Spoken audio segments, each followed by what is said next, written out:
नागमणि बाबू जिंदाबाद। जगदेव प्रसाद जी के सुपुत्र माननीय पूर्व केंद्रीय मंत्री श्री नागमणि जी का मैं हृदय से आभार प्रकट करता हूं कि अपना बहुमूल्य समय निकालकर इस चौरा की महान धरती पर दिया है। इसलिए मैं चौरा की धरती का भी नमन करता हूं। सभी बुजुर्गों से मैं आशीर्वाद चाहता हूं, माता बहन से आशीर्वाद चाहता हूं और नौजवानों से, अपने छोटे भाई से प्यार चाहता हूं, प्रेम चाहता हूं। अनुशासन में रहकर सारी समस्या का समाधान किया जा सकता है। आज नागमणि बाबू आए हैं, इनका कार्यक्रम गांधी मैदान में कोई जनाक्रोश महारैली आयोजित हुआ है। ये रैली आपकी समस्याओं के लिए है। सारी समस्याओं का हल, सारी समस्याओं की कुंजी राजनीतिक पृष्ठभूमि ही है। अगर राजनीति से बिछड़े तो बहुत दूर हो जाएंगे। सब लोग समझ रहे हैं कि साथ जो लोग बोलते थे आज सत्ता में है, इसलिए वो चुप है। लेकिन वो समस्या जड़ बनाए हुए अगर नहीं होगी, जिसका पीड़ा हमारे अभिभावक तुल बड़े भाई नागमणि जी ने उठाया है, एकलौता शेर है जिन्होंने इस काम को उठाया। हम लोग को उनके साथ कदम से कदम मिलाकर चलना है और गांधी मैदान में ज्यादा से ज्यादा जुटकर पहुंचना है। इस चौरा की धरती आज जो कार्यक्रम की है, बहुत अल्प समय में आप लोगों ने, यहाँ के नौजवानों ने, माँ बहनों ने, बुजुर्गों ने जो आयोजित कर दिया अल्प समय में, अल्प सूचना पर, इसके लिए मैं इन लोगों का भी आभार प्रकट करता हूँ, हृदय से आभार प्रकट करता हूँ। भविष्य में और बृहत कार्यक्रम की आवश्यकता पड़ेगी जब उन्हें आपको आगे बढ़ने के लिए। आपके इस कार्यक्रम में जो मन लेकर चल रहे हैं राजनीतिक लोग, उनकी मंशा पूरा करने के लिए बिना संख्या के संभव नहीं होता है किसी भी कार्यक्रम को। तो आपको अपील करना है, आपसे अनुरोध करना है, आपको निमंत्रण देना है गांधी मैदान के लिए। इसलिए एक बार हाथ उठाकर आप लोग समर्थन कीजिए कि गांधी मैदान में 23 फरवरी को ज्यादा से ज्यादा संख्या में भाग लेंगे। चलिए, बहुत बहुत धन्यवाद आपका कि आप लोगों ने समर्थन किया। 23 फरवरी का कार्यक्रम है, एक बार जान लीजिए। जो भरा नहीं है भावों से, जिसमें बाती रसधार नहीं, वो हृदय नहीं है, पत्थर है जिसमें सूरजकार और सरकार नहीं। साथियों, ये बात सही है। जो निरंतर परिश्रम करता है, खामोशी से उसकी कामयाबी शोर मचाती है जोरों से। गुलाबे नहीं भेजे जाते हैं। युद्ध स्वाभिमान में जुआ खुद व खुद चले जाता है युद्ध के मैदान में। इसी बात का कहकर मैं अपनी बात को विराम करता हूँ। हमको घर बैठे टिकट को पहुंचाने वाला नहीं है। इसके लिए आपको संघर्ष करना पड़ेगा, तो अपनी ताकत को दिखाना पड़ेगा। और हमारी ताकत कौन है? कोयली समाज की जनता। आप हमारी रीढ़ हैं। अगर कोयली समाज आप मेरे साथ खड़ा रहेंगे, कोई माइक लाल नहीं है कि जमुई की धरती पर टिकट नहीं देने वाला है। टिकट हर हालत में आपको मिलेगा। इसलिए संघर्ष करने की जरूरत है, आगे बढ़ने की जरूरत है। ये नहीं सोचिए कि कौन आगे बढ़ रहा। जिसको भी टिकट मिले उसको आप सभी मिलकर संघर्ष करके उनको जिताने का काम कीजिए। और मैं नागमणि बाबू को फिर कहते हैं कि अपना बहुमूल्य समय हमारे बीच दिए हैं। विशेष समय इनका नहीं लेना चाहता हूँ, विशेष रूप से ही बातें करेंगे। इन्हीं जनशब्दों के साथ मैं अपने वाणी एक शेर के साथ करके विराम देने का काम। भी लोग हैं, सबों को उठाने का काम इनके पिताजी किए हैं और उन्हीं के रास्ते पर चलने का काम हमारे बीच आए हुए नागमणि जी कर रहे हैं। आज सोचने वाली बात है, हम लोग की कतार पटना जाते जाते बहुत कम हो जाता है। जिन्होंने अभी बोलते बोलते हमारे बीच अरुण मंडल जी को बोल दिए कि कुछ संख्या आपका कम रह गया था, इसलिए आप टिकट से वंचित हो गया। अरुण मंडल जी, घबराने की कोई बात नहीं है। अगर जनता जिनके पक्ष में आ जाती है तो उसको विधानसभा जाने से कोई रोक नहीं सकता। ये आज मैं यहाँ से आह्वान करता हूँ सभी लोगों का समर्थन के साथ कि ये मैसेज इलाके में फैलाना है और गांधी मैदान में ले जा करके इतना जोर से भर देना है, जो भी नेता विरोधी जो भी हो वो देख करके दंग रह जाएगा कि ये कहां से सैलाब आया है। टिकट के लिए फोन हो जाएगा। आप चेहरा तो बना के रखिए, आप बागवानी तो करके देखिए ये कैसे जो है कि लोगों को दिया जाता है। आज 2-3 समुदाय ज्यादा। और आप जो शहीद देख रहे हैं यहाँ पर, अमर शहीद जगदेव बाबू शहीद कैसे हो गए? आपको जानना चाहिए कि समाज के लिए जब ये लड़ रहे थे, पिछड़े समाज के लिए, गरीबों के लिए, जो कुचले हुए हैं, ऐसे लोग हैं जिनको देखने वाला समाज में उस समय बहुत कम था। इनके पिताजी वहां पर पहुंचे तो उच्च पद वालों ने, उसके सिपाही ने इनके पिताजी के छाती में गोली मार। इसलिए आप देख रहे हैं शहीद दिया गया है उनके नाम के पहले। तो ये शेर आदमी थे, उनकी एक पत्रिका निकलती थी, नाम था शोषित। शोषित में सभी आते हैं, समाज के जितने भी गरीब गुरबा कुचले लोग हैं, जिसको लोग दबाते हैं, जिसको लोग बहुत नीची दृष्टि से देखते थे, अब तो बहुत बदल गया है। हम लोग यह देखते थे, हम जाते थे, बैठते थे, तो हम यह देखते थे, गांव का नाम तो नहीं बतावेंगे, वहां के लोग आते थे तो वहां चौकी पर नहीं बैठ सकते थे, उनकी चौकी पर नहीं बैठ सकते थे।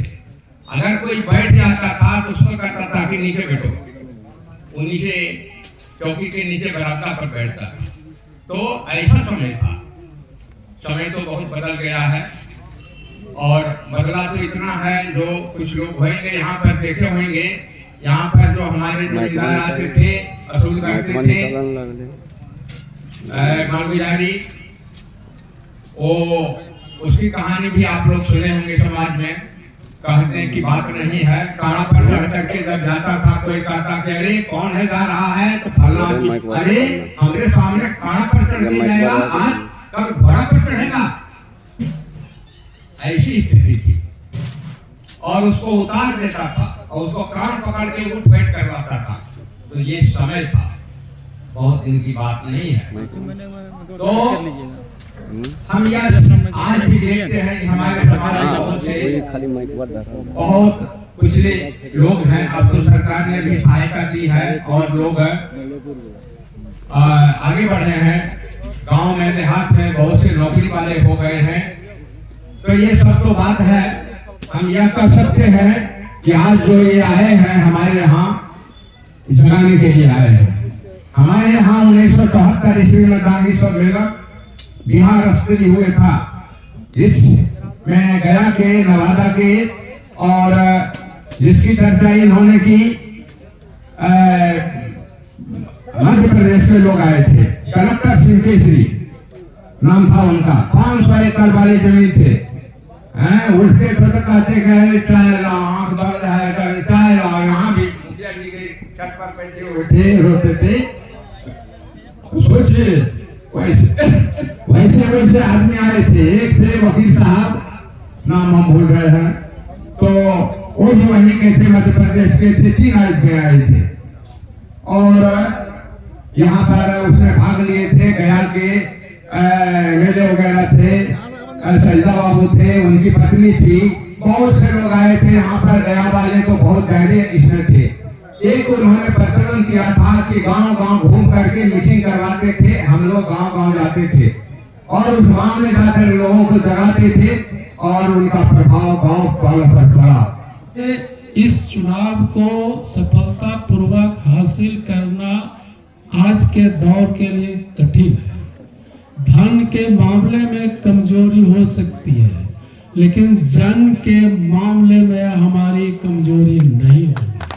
इसलिए इस बात को आपस में बैठकर निर्णय लीजिए कि अगर राजनीति के क्षेत्र में वाकई कदम बढ़ाना है तो एक व्यक्ति, चाहे वो टिकट से आए, चाहे वो निर्दलीय आए, लेकिन एक व्यक्ति आएगा और जरूर आएगा और जरूर जीत के ऊपर जाएगा, चाहे वह कोई भी होगा, हमारा भाई होगा, भतीजा होगा, हमारा बेटा होगा हमारा ही। तो इन्हीं बातों के साथ मैं अब यह कहना चाहता हूं, नागमणि बाबू, जमुई की जो राजनीतिक स्थिति है उसको आप समझते होंगे, आप अक्सर यहाँ आया करते हैं और आपने यहाँ जो पहला कदम गांव में देने का काम किया है वह काबिले तारीफ है। आपको स्मरण होगा जब आप जम्मू में 10 बजे रात को आए थे और हम लोग वहां पर खड़े थे, गहरी रात होने के कारण हम लोग अर्जुन बाबू के साथ गांव लौट गए थे और वहां आप दूसरे ही दिन अर्जुन बाबू के निवास पर आए थे। माननीय नागमणि जी के पिताजी स्वर्गीय शहीद जगदेव बाबू बिहार में सर्वप्रथम नारा दिए थे, 100 में 90 शोषित है, 90 भाग हमारा है। 100 में 90 शोषित है, 90 भाग हमारा है। और आज वर्तमान परिस्थिति में हम कहीं भी नहीं है, हर जगह हम पिछड़े हुए हैं। सामंतवादी लोग हर हमेशा हमको किसी न किसी तरह से दबाते आ रहा है। वोट हमारा है, वोट हम देते हैं, पहला फुसला करके किसी न किसी प्रकार से हमारा वोट वो लोग देता है लेकिन काम नहीं करता है। अभी विगत पिछले दिनों में जो जनगणना हुआ था, जाति जनगणना, ये बिहार में कुछ और राज्यों में हुआ था लेकिन बिहार में जाति जनगणना हुआ, जिसमें जो पहले हम लोग कोई समाज थे जिसमें बहुत अनेक जातियां थी, नांगी भी उसी में है। तो हमारा आबादी जितना होना चाहिए था, एक साजिश के तहत उस आबादी को कम प्रतिशत में दिखाया गया है। और जब आपकी आबादी कम दिखाया गया है तो आने वाले समय में आपको आबादी के अनुसार ये राजनीति में या सत्ता में आपको सीट मिलेगा। और अभी जब आप राजनीति में नहीं है तो आपको कोई पूछने वाला भी नहीं है। एक किरानी का या बड़े बड़े अफसर का ट्रांसफर, पोस्टिंग, अगर आपका कोई भी अपने समाज से कोई भी अगर IAS IPS बन जाएगा तो आपको सेंट्रिंग पोस्ट में दे देगा। राजनीति में है, मंत्री है, पहुंच है, तो आप नीचे भी है तो आपको जगह पर देगा जहां पर कि आपका काम हो। हम लोग आज एक बार हम लोग सम्मेलन किए थे पिथलपुर में, तारनी बाबू थे, कहा राजनीति में तो आप आगे बढ़िए ही, अपने समाज में IAS IPS बनाइए, असल सरकार तो वो ही चलाता है। तो सबसे पहले हम लोगों को दोनों क्षेत्र में, अपने समाज में दोनों क्षेत्र में आगे बढ़ना है। और आगे हम तभी बढ़ेंगे जब राजनीतिक चेतना हमें जागृत होगी और अपने समाज का जो भी कुछ भी हो, और जो 90 भाग हमारा है, जो शोषित वंचित है, उसको संगठित होना है। अभी हम लोग की मुख्यतः कृषि आधारित जाति है, जो भूमि सर्वेक्षण जो हो रहा है, सर्वे वाला काम हो रहा है, उसमें भी बहुत धांधली हो रहा है। 3000, 4000, 5000 रुपया लिया। कल हमारे गांव में एक आदमी को रिपोर्ट दिया तो 1.5 एकड़ जमीन नहीं चाहा, रजिस्ट्री जमीन था, पैसा भी लिया और जो कागज दिया रिपोर्ट, उसमें 1.5 बीघा जमीन नहीं है, पैसा भी ले लिया। और अगर अपने आदमी अगर रहता तो दबाव देते, काला पकड़ने के काम करवाते, पैसा भी लेगा और काम भी नहीं करेगा। तो इस तरह से हम लोगों को जागृत होना है, राजनीतिक क्षेत्र में भी और शिक्षा के क्षेत्र में भी। इन्हीं के साथ जय हिंद।